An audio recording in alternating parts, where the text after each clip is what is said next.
The movie begins by showing a guy named Clean, who works as a garbage collector in a tough neighborhood. He's got a pretty rough job, dealing with local gangsters and all. When Clean's done with his work for the day, he doesn't just kick back and relax. Nope, he goes through the stuff people throw away, looking for hidden treasures. Then he fixes up those treasures real nice, and takes them to a secondhand store run by a friend from his past. Clean's life hasn't been easy though. After his marriage ended painfully, he's been living in a small workshop. To make things even harder, he blames himself for his daughter's death because she got sick and didn't make it. He carries that guilt around like a heavy burden. Clean tries to make up for some stuff he did in the past, so he looks out for a young girl named Diana, who doesn't have parents and lives with her old grandma. Clean does his best to help her out. Now, in another part of town, there's a man called Michael who's super excited because his son, Mikey, is getting out of prison today. But when Mikey gets out, he decides to hang out with his buddies instead of going back to his dad. Michael's pretty disappointed, but he decides to keep his cool and let his son do his thing. As the sun goes down, Clean is doing his usual garbage collecting job. But on this particular night, he sees something strange happening outside Michael's restaurant. Michael and his pals seem to be up to no good, hiding weapons. Clean decides not to get involved and keeps doing his job. What not many folks know is that Michael isn't just a restaurant owner. He's also involved in some illegal stuff. He smuggles drugs from China by hiding them cleverly in fish, and then he sells them in the market. It's pretty shady business. That night, Michael was really upset because he didn't get what he was expecting from his supplier in China. The next morning, Clean saw Diana walking to school all by herself. She told Clean that the school bus didn't come to their neighborhood anymore, and her grandma's car was broken, so she had to walk to school every day. Without thinking twice, Clean offered to give her a ride. Later, Clean surprised Diana with a used bicycle that used to belong to his daughter, and he left it outside her house secretly. But Ethel, Diana's grandma, found out about it and came out to talk to Clean. She asked why he cared so much about her granddaughter, and Clean admitted he was trying to make up for something he felt guilty about.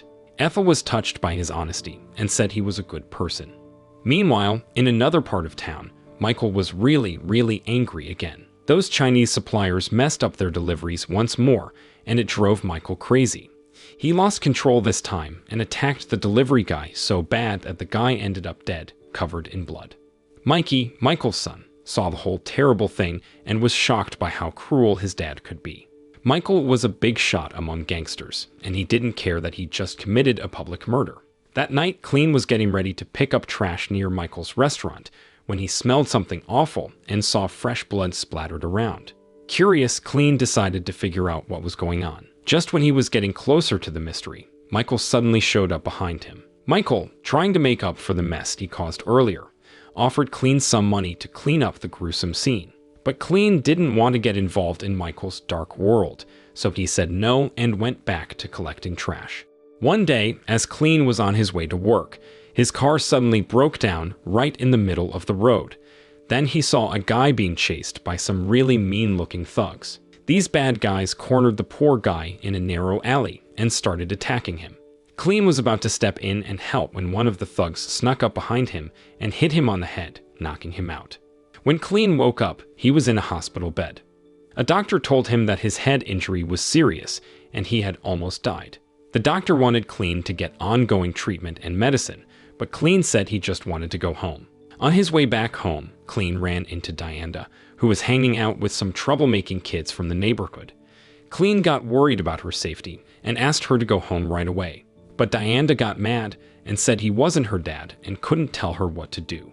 The young troublemakers kicked Clean out of their group. After a while, though, Diana listened to Clean and left the unruly kids behind. Meanwhile, at Michael's dinner table, he and his son Mikey got into a big fight. Michael was really mad because Mikey was choosing to have fun with his friends over their drug business. The argument got so intense that Mikey pulled out a knife and threatened his dad if he didn't stop insulting his friends.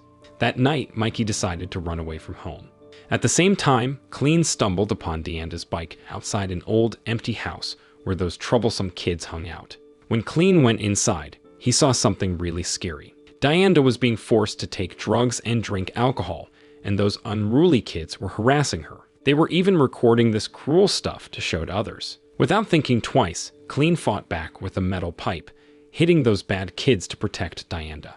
After the intense fight, Clean realized that one of the kids he had beaten up was Mikey, Michael's son. Mikey got hurt pretty bad. In a hurry, Clean took Diana and got her away from there because he was afraid that the police and Michael would come. After a few days in the hospital, Mikey was allowed to go home. The doctor told Michael some bad news. Mikey's body would heal, but his face was so messed up that he needed plastic surgery, and his voice wouldn't be the same because his vocal cords were damaged. The doctor said they should do the surgery soon to avoid problems, but Michael didn't seem to care about helping his son get better. He wanted Mikey to suffer for being disobedient. Not too long after, a cop named Frank told Michael some disturbing stuff.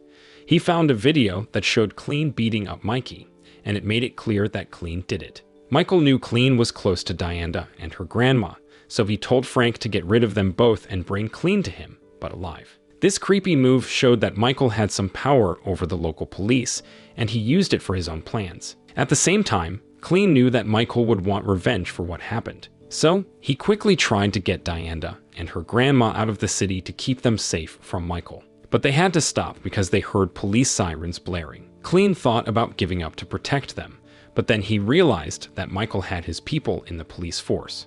In a split second, he stepped on the gas and made a daring escape to keep them safe from Michael's scary reach.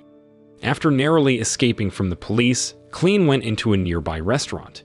When Diana and her grandma went to the restroom, Clean saw a chance to escape. He broke into a parked car, thinking he could get away from the police and Michael's guys. But Michael's gang saw Clean's car in the parking lot and went after it. Diana and Ethel, realizing they were in danger, tried to find a safe place or another way to get away. When Clean saw Michael's guys getting closer, he slipped through a back door. Inside, he got into a fight and managed to take out some of Michael's men. During the fight, Clean found Diana and her grandma hiding in a warehouse. When they saw Clean fighting, he finally told them his secret. He used to be a feared assassin known as the Angel of Death. But after his daughter died, Clean quit that deadly job and started working as a garbage collector to stay hidden and avoid people finding out about his dark past.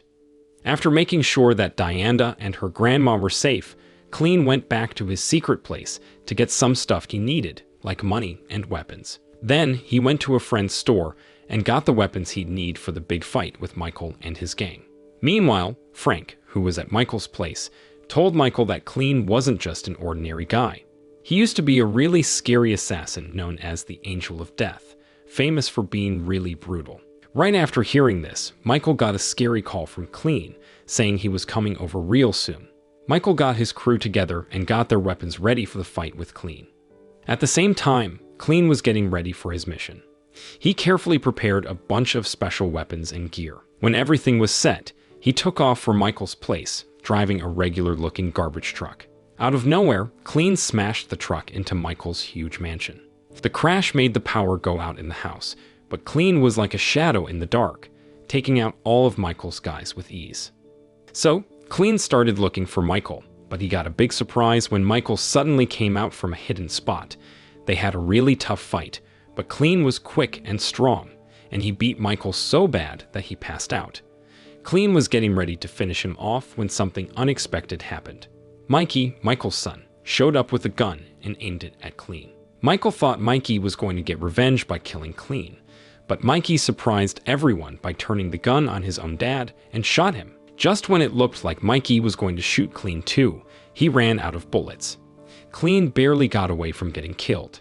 At the end of the movie, Diana was riding her bike through the city, and things were finally calm without those troublemakers and the mafia causing problems. She stopped for a moment and smiled when she saw Clean driving the garbage truck towards her. So the moral of the story is sometimes, all you need to clean up a messy situation is a garbage collector turned former assassin with a garbage truck.